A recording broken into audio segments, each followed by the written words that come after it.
meeting to order on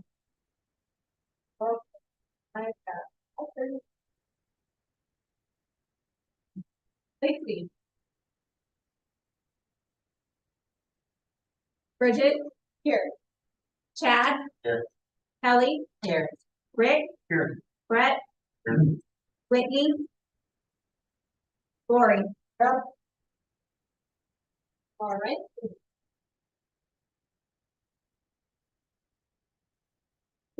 Motion to adopt the agenda accepted.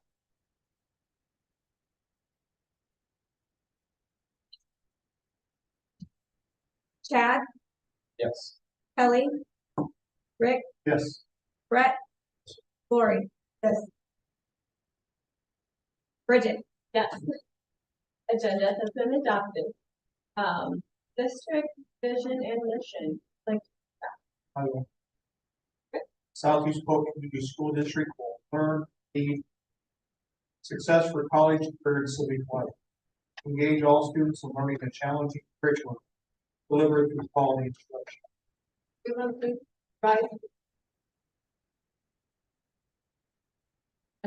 Allegiance to the flag of the United States of America and to the republic for which it stands, one nation, under God, indivisible, with liberty and justice for all. Okay. Public comment. Have I received any calls? So do we have that aren't? Okay. Great. Well, then we'll just move right on to consent agenda. A motion for consent. Right. Lacey. Kelly. Yes. Rick. Yes. Brett. Yes. Lori. Yes. Bridget. Yes. Chad. Yes. Okay. Now we are on to open new business. Make a motion that our speak line 10, 2000.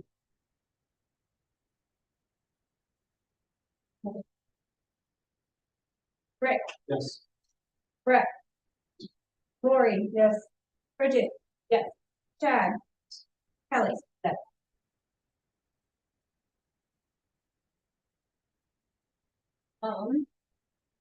With the fiscal.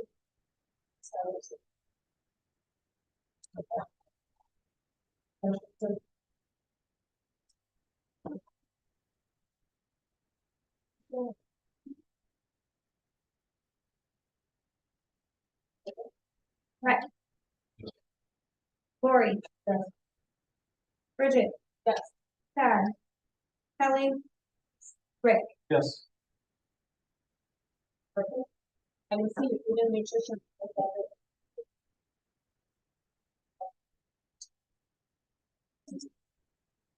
Right.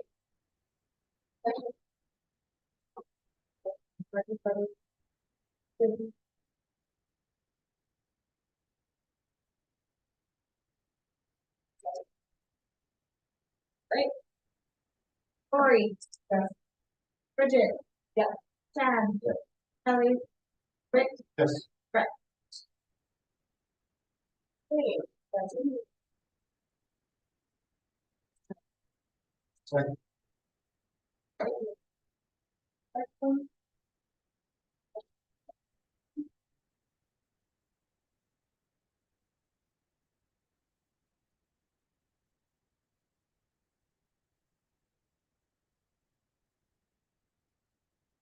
Okay. All right, Bridget. Yeah. Chad. Kelly. Rick. Yes. Brett. Yes. Lori. Yes. Motion. Yes. All right, thank you. Is there discussion or question? No.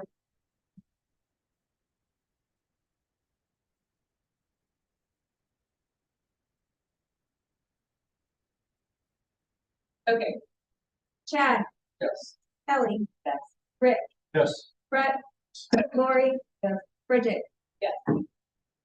Okay, institution preventative maintenance. Second.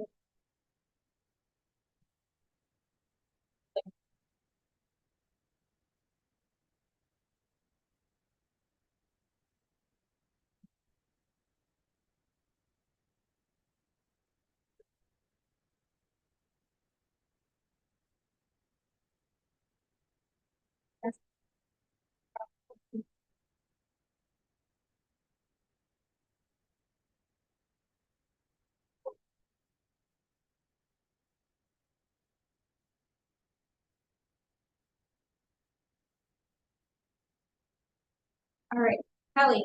Yes. Rick, Yes. Brett, Lori. Yes. Bridget. Yes. Chad. That's it. Um,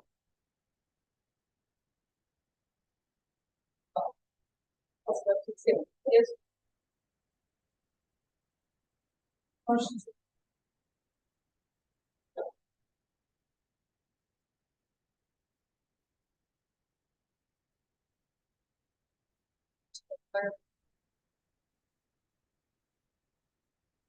The current estimate is just over $111,000, right? So adjustments. Here.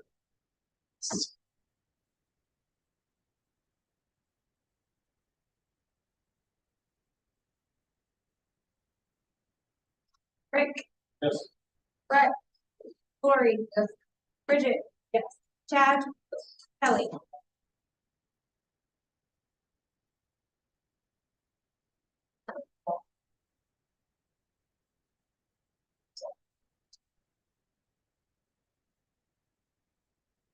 Awesome.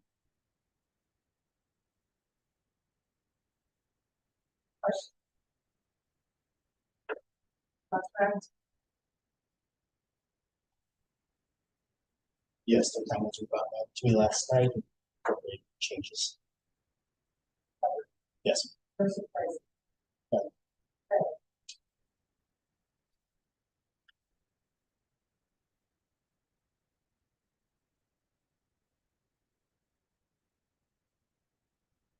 Guys.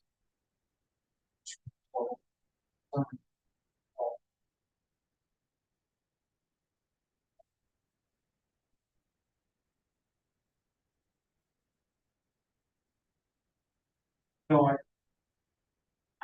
I don't.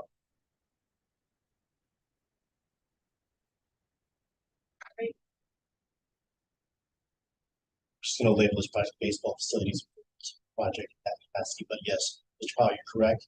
It's the baseball and the softball scoreboards, and also the baseball and softball batting cages.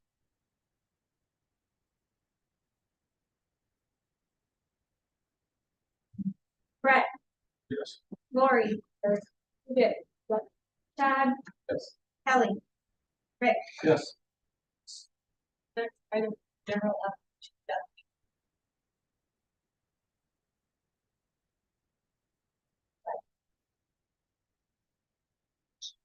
Second. Name with Taylor City. Love. Name.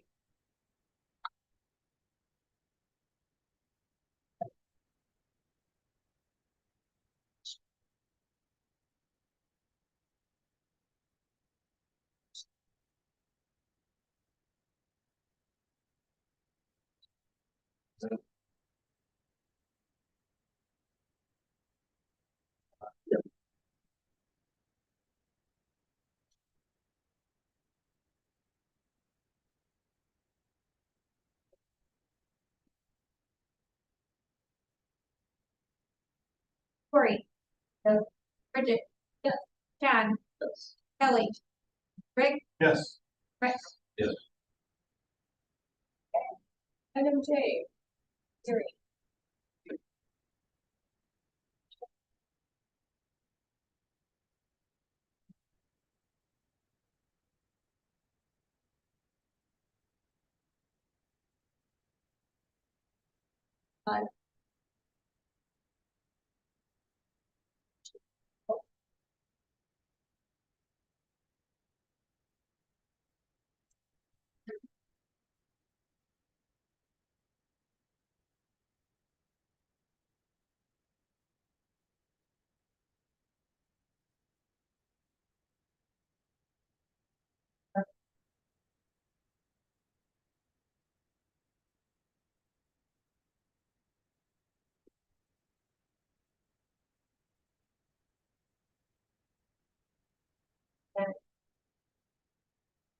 Motion.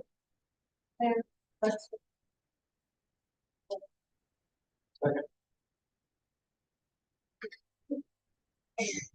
Yep, should the board have any questions regarding the transportation facilities project?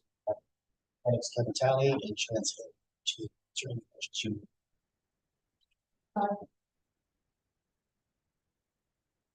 One. So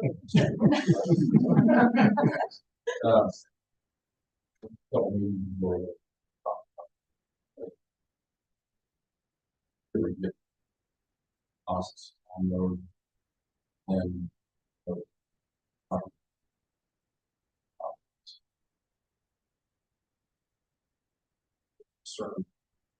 certain things that it's not built for you. I mean, car wash. That stuff sell or even in the future, that's more basically their way to move that kind of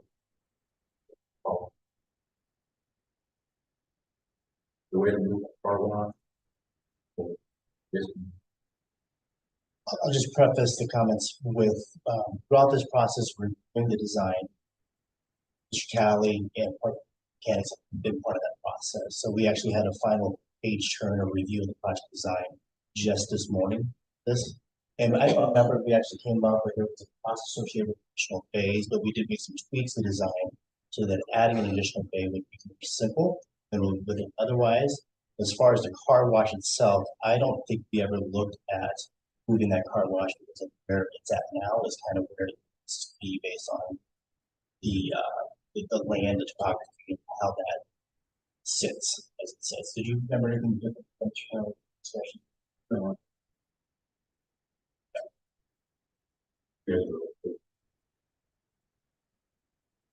Yeah, I don't Yeah, think we we can do.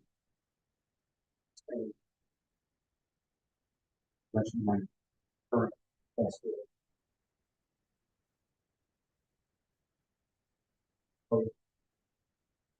was the other conversation.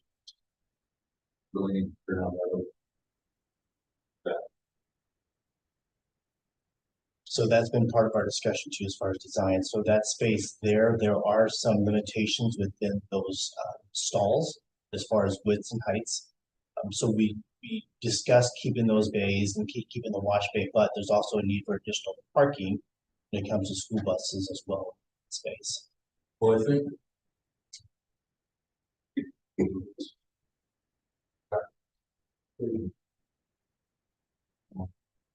Looking for a conversation.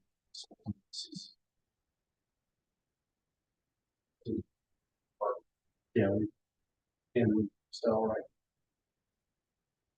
So I guess that's kind of question, right? So there's a cost savings by not turning that. Not in parking. Storage may not sort of drive it. Probably 5%. Nice. Some of that space. Figure it out. I mean, I hope considering some of that stuff. Other than turn down the car wash.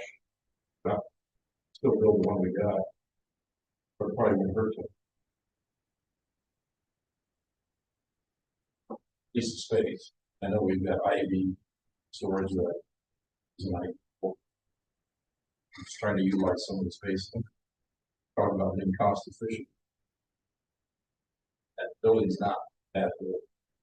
It's just not useful. So, Yeah, so I'll revert back to the initial thoughts, excuse me, this initial discussions about that. It's perpetuating to what we have today as far yeah, and I as. get all that. Okay. Get the Polish, that's what I'm saying. Yes. It's not gonna be housing people. So I'm getting, I understand all the, pull out all the drywall. It's safe. I guess like the If I remember correctly, calling the work of this building is going to where we could have had this building instead of the new building. So it was about $200 as far as very that wouldn't include expanding stalls and increasing the height of stalls, those sorts of things which we're allowed to do now. I understand where you're coming as far as additional storage and the sites, etc. But as far as where we're at with the site design project itself and buildings past that.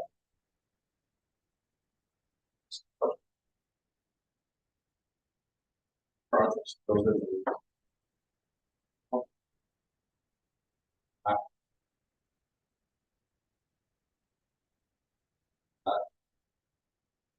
Yeah. So, how much is it? I don't know. Part of the scope of services that there's an estimate possibly. That's the cost. Also,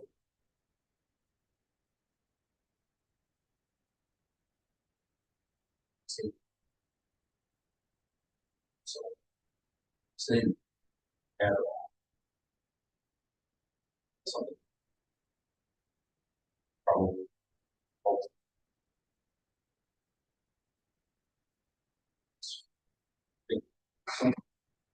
This may come off. This way. So, I think. I don't want to get us in. Satisfied. Each one of them. Still, district office.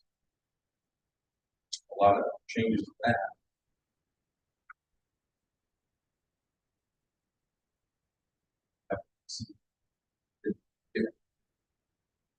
Middle school is the same way.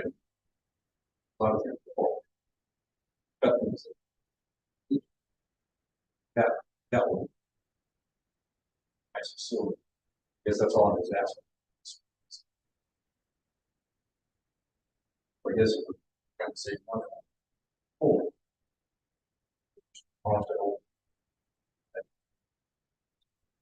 So, and thus, sitting on itself. Why we're sitting on itself. For those. Part. Save. Part of my fault. Follow that on.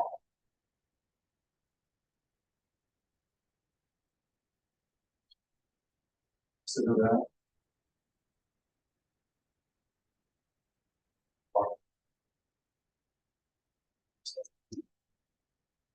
Brother, yeah, old.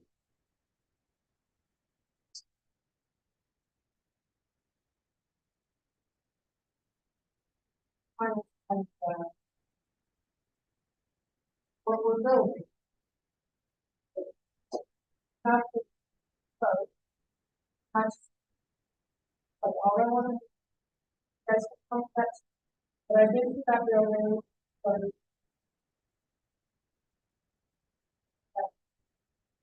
Probably. And,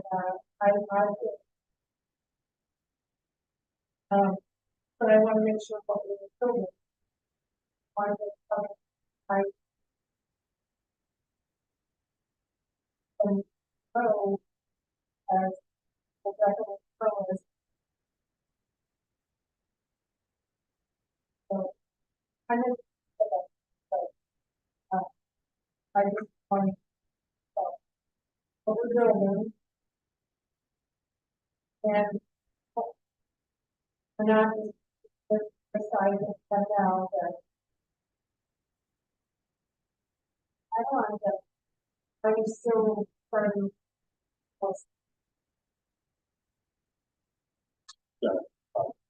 Let's go back to some of the discussions we had with the executive group. Showed kind of proximity of sizes we have as far as the market now, which is what the building needs as far as the plans here is out in the offices. In the same context, right now we have 4 mechanic stalls that are not that don't serve the purpose that it needs to as far as size, width, height, etc. Increase those stalls by 50% again, ability chance to expand in the future for additional stalls. So yes, what we're building is going to be use an adjective better than what we have now. But are we still have stalls We have 6 stalls now. and stalls? How long will that last? Right now, it's like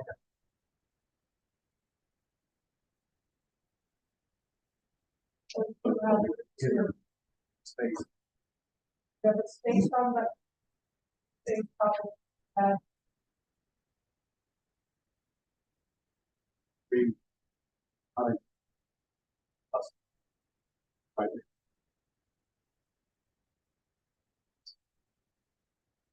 The idea of open all sides.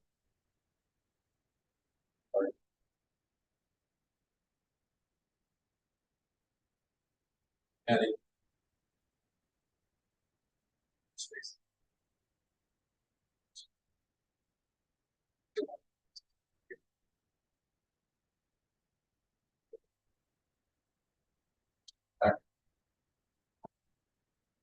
For me, I can't tell what the transportation students. I don't know whether we need to buses will change. And know that we That's why I make for that. There's a some thing building where we started. It's kind of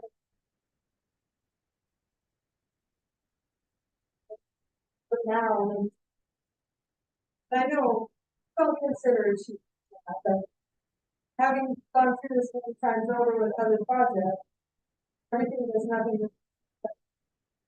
So it's cheaper to do it now and do it. And there's lots of projects I have regrets on because we never are ahead of. That's what I want. Rather than we did it when we needed it. I don't want to slow the project down. Wanted to get done this summer. I just.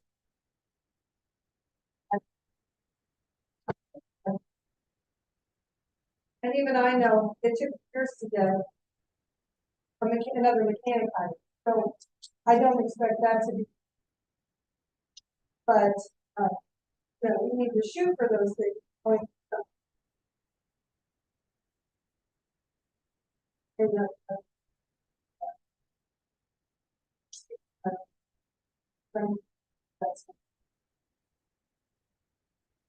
So this currently light has 6 points, right? 50%. Yeah, go away. So this has the acid expansion. But it does, that's part of it. From the parts. Just they still have to add on some. From acid.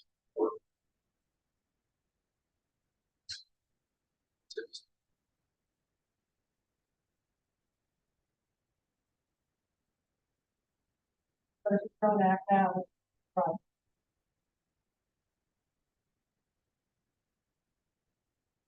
To think back to what Kevin was saying, this building is significant. It's kind of like a painting, just think size wise. And this project, as of course, I would take a bit of that things that cut out. Started as the $700,000 So yes, it does not have to be installed design. But it also never had to. That's just been discussion of maybe 16.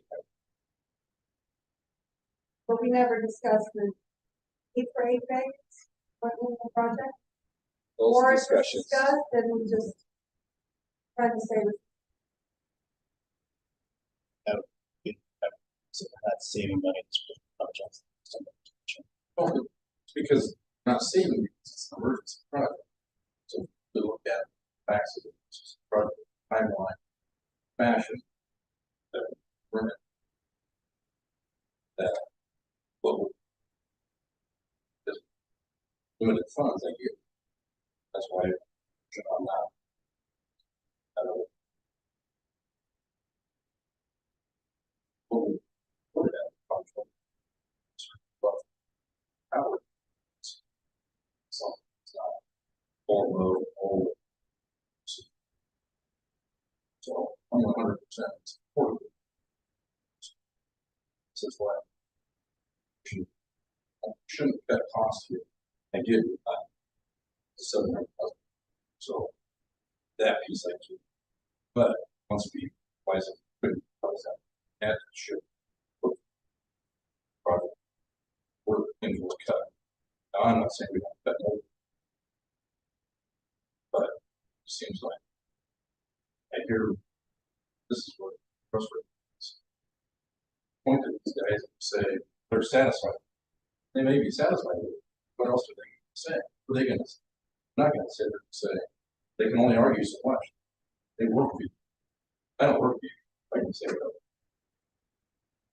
And but I want these guys that they can actually speak up. Any of them speak up and say, this is what we need.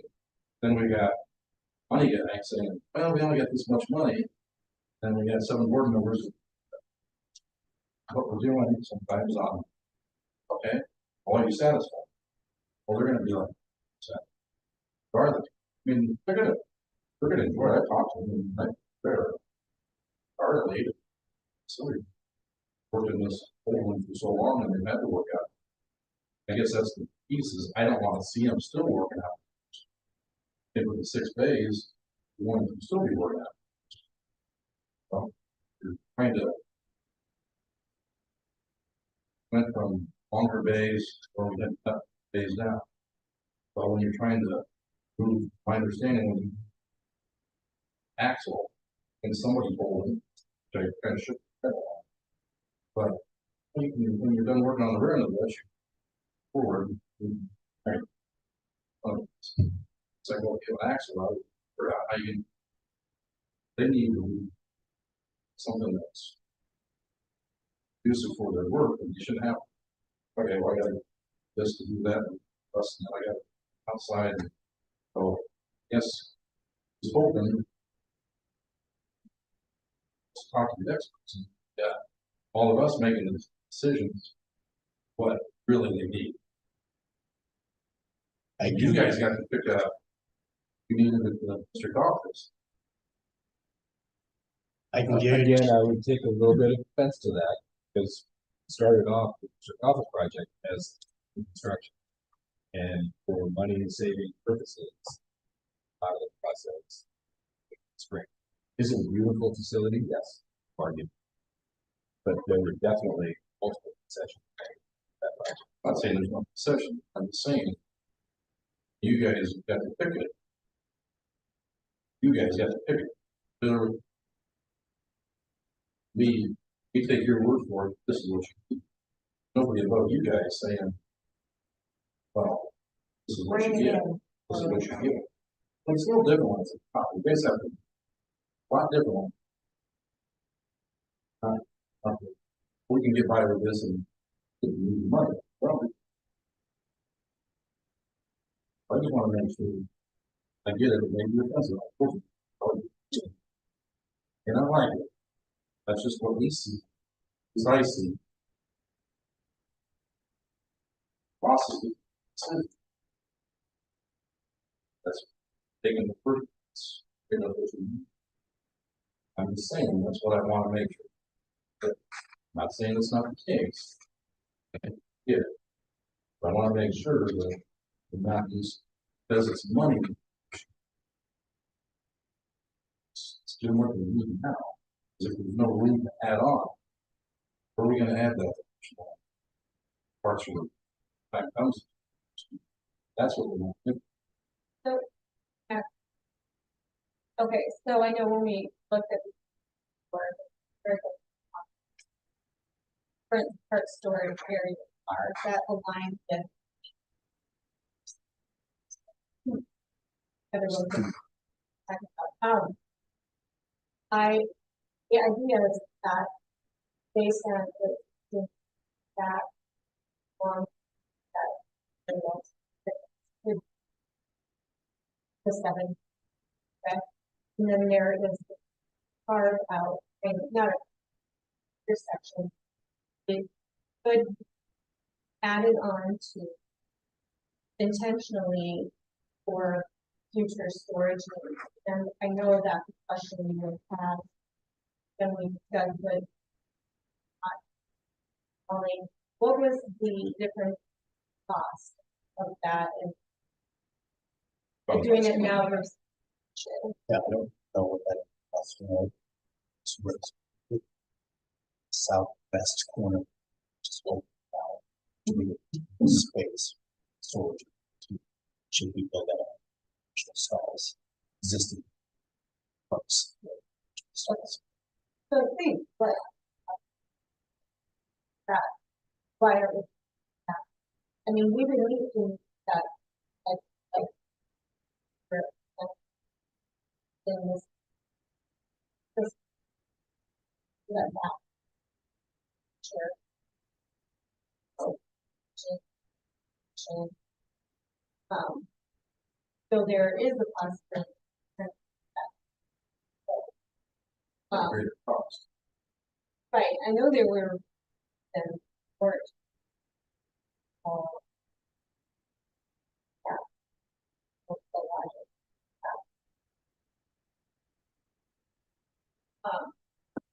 So that, I don't know. Good question. That was,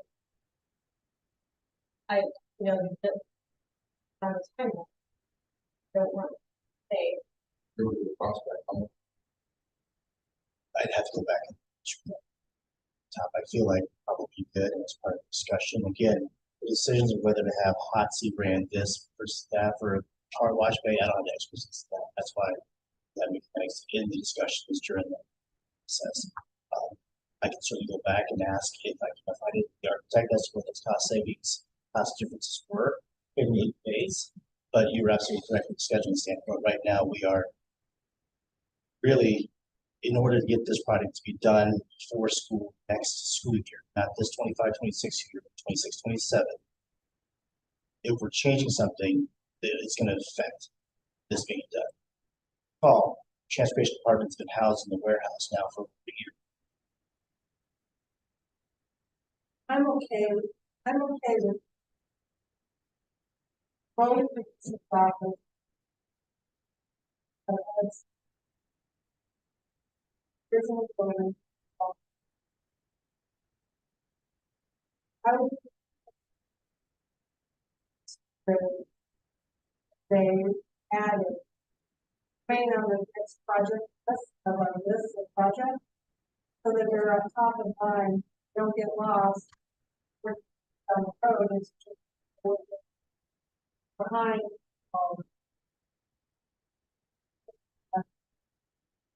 They're important because I don't want to just do this project when it's forward. But I know that every has face. It's always as but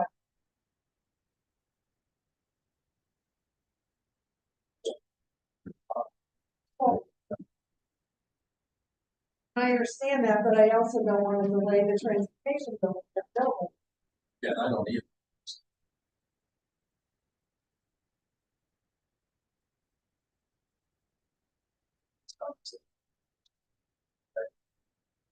Brett? So, yeah, And,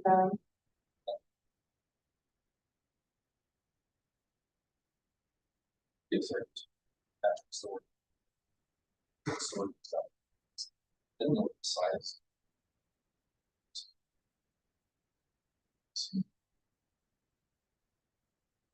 I don't know that dire. Or.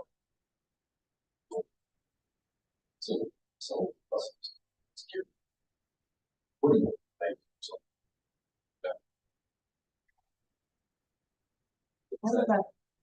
I was about to say, no, we're having a lot of conversations. I want to hear it both. See a lot of, especially from you, and I want to hear it. Why? So I think I did this work. It'll be on YouTube, up there. I work closely with the maintenance department. I can tell you right now that in Ivy in the wintertime, they house all of their snow plows, their snow vehicles. The brand new maintenance building that was built doesn't quite fit everything. They try to keep it all inside and warm so that in the winter they can start up and move out. I know there's at least 2 to 3 dump trucks in there at all times, plus a tractor. They could easily move them to that other building and store that stuff. A lot less. I mean,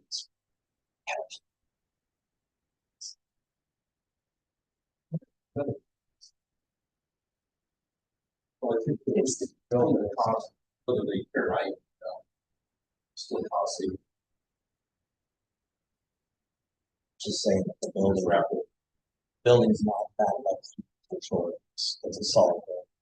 It's just not, it got water in it. It's happening. The shop doesn't meet our specifications. So we'll fix it up, but it's still a solid building to utilize the store. So is that part of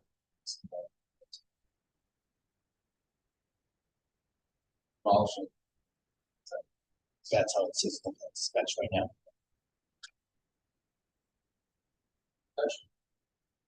Process.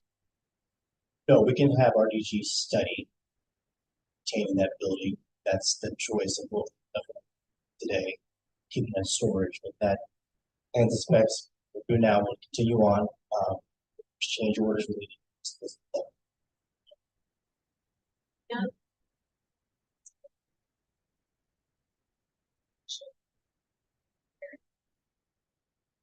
Virgin, The entire bus parking lot area. yeah, I mean, whatever, like, you know, There's foundation, as I understand it, foundation underneath that building demo. There's some foundation we can take out. But in the fashion which we're doing that parking lot wouldn't be complete foundation of we are asphalt top of the parking. So there you go. We're gonna still have the current one. So. Side. Still. Yeah, as I mentioned, we could have our DG architects study obtaining that building from sources other than mechanics based sources, mechanics resource for them, but more of a storage type facility. What do we have? Study. Just told us what. I'm sorry, in this role in trying to do these projects, I've learned more about construction side of things. The study in the architect's term is just reviewing, seeing what the cost might be, and just looking at what the outcomes of doing storage of this building, how would it affect the district's fund monetarily, and what types of things we can do. So studying is just a general term for architects to use to say, to review. and the, would there be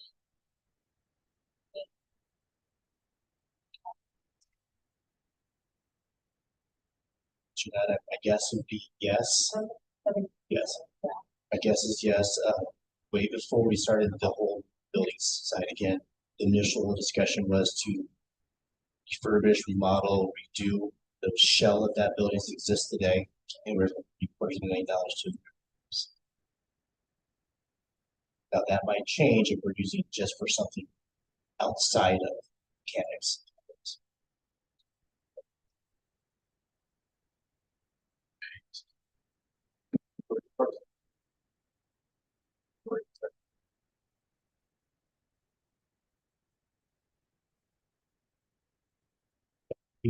Yes.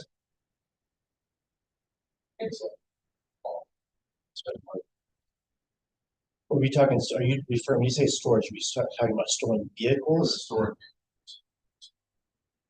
Yeah, I don't know. Sure. So. That's what. Staff. Yeah, like, trucks.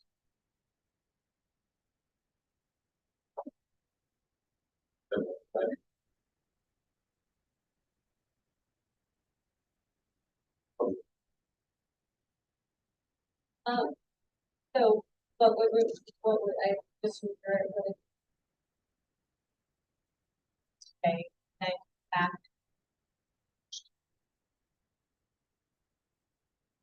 Well, I don't want to throw on someone. So that's not even in this resolution now, it's just like, same goes with making sure that other on this are construction. Right now, we vote on it.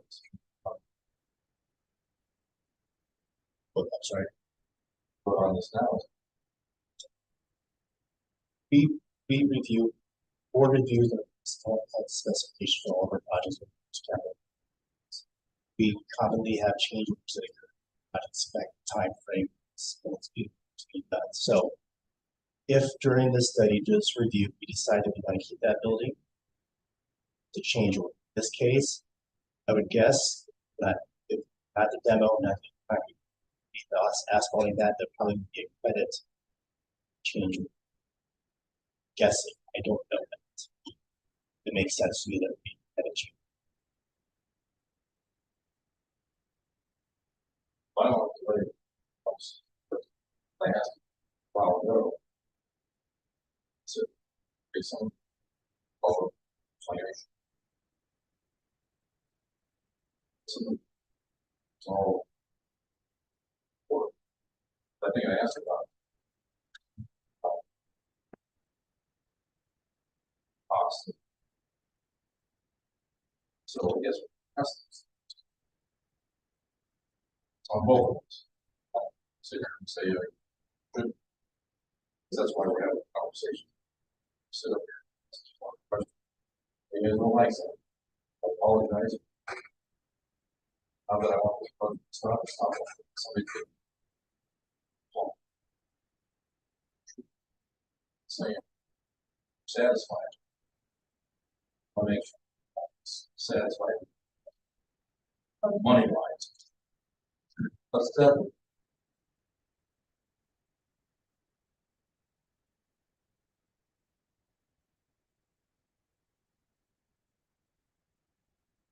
The questions or concerns didn't follow in depth, went back and reviewed those things. Again, I get back and try to find where the dollars were as far as savings. But the process wasn't made by just a few. It was just a group. Yeah, saying it. Taking. Shit.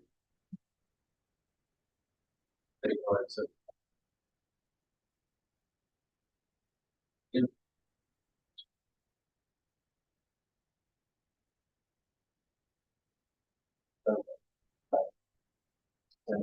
Probably guys here.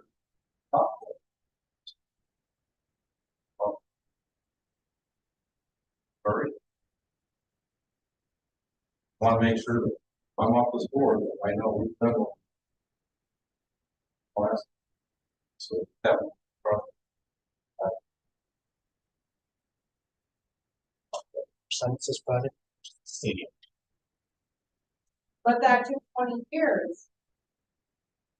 20 years, and I know how long projects of one type, like bus barn or office, That was our personal district office out all these years. I protected, both of these buildings have been forever since started. So I don't expect huge construction projects on later. And I want to make sure we roll into them as obviously struggling. That's why I asked my question. But I do want to make sure those others are paid on the construction. Because on there, and after I'm gone, that otherwise I will be somebody else's. I'm not gonna wait 20 more years. I've got one more. So, talking about.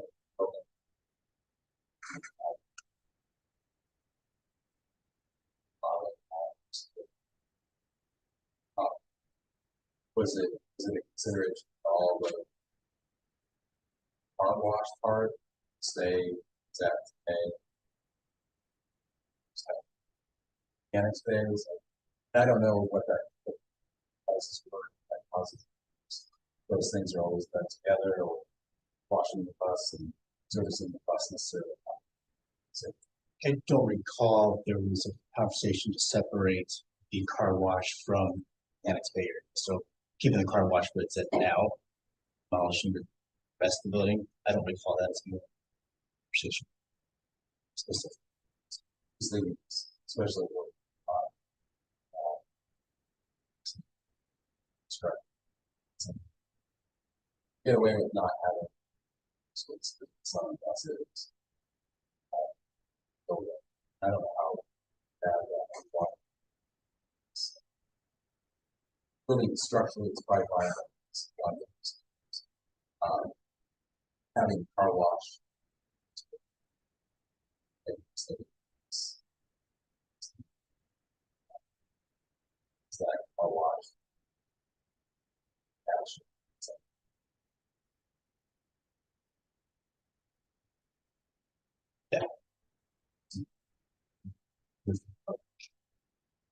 Or the existing car wash. Well, there's nothing wrong with it. Fine.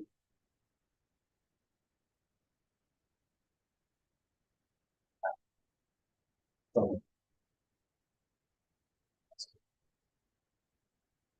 It's like I'm car wash.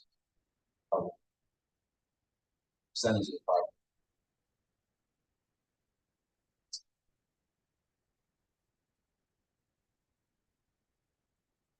Still on.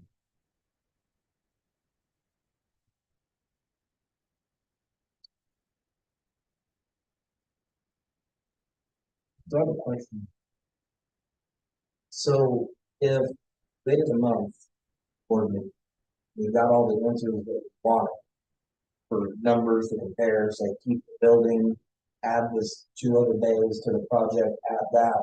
If the numbers are close, then could you put on that next month? If you prolong this project 1 month, what's it matter if anyone? But if you have the answers to the numbers by the next board. Sounds like you're, yeah. Yeah.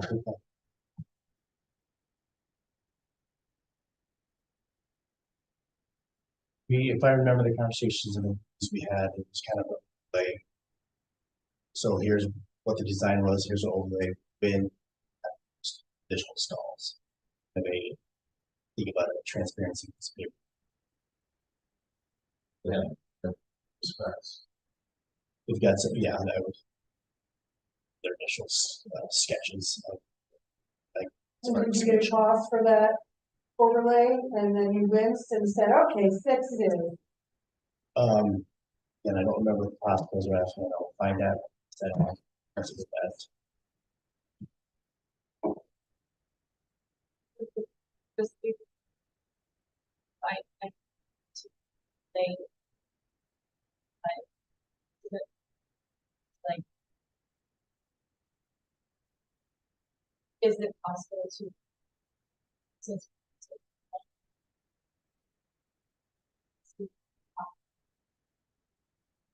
proposed. They come to being procedurally how to If you want to send it back to design, you would build a mail on this and send it back to design. That process with the RG team, the architect team. So they've already done the cost.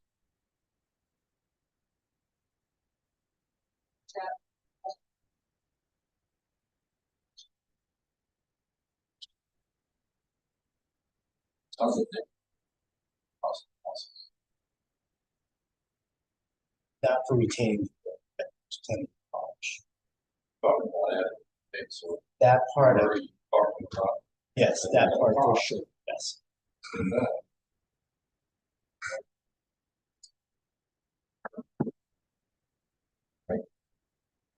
better.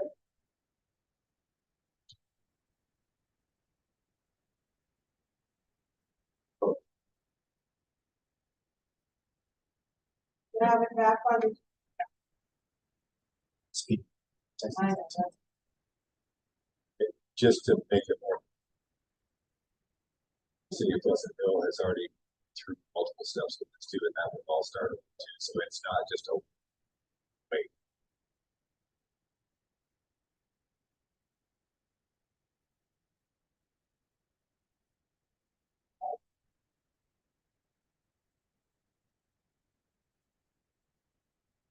This one.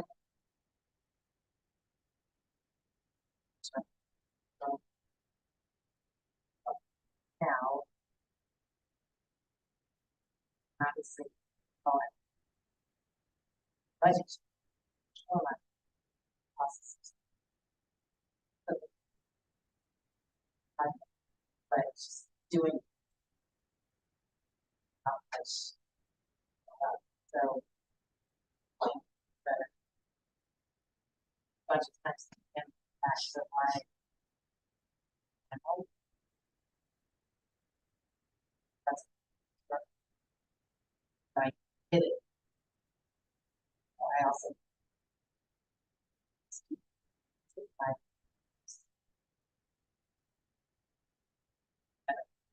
Processes. Fixing.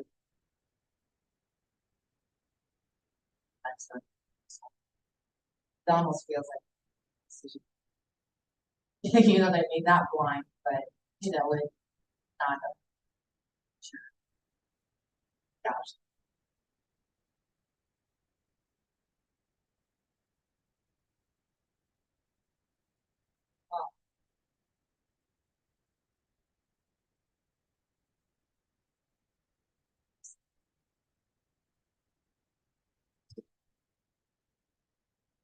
But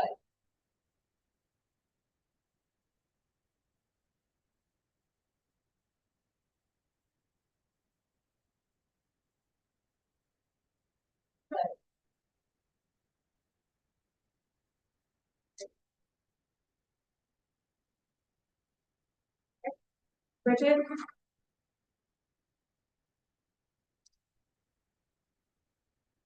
Chad? Kelly? Rick? Brett? Lori?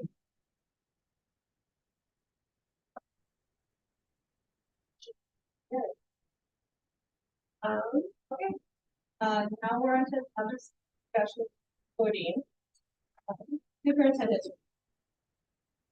You got thanks, some good news things, since we last met at graduation, which is always a great day.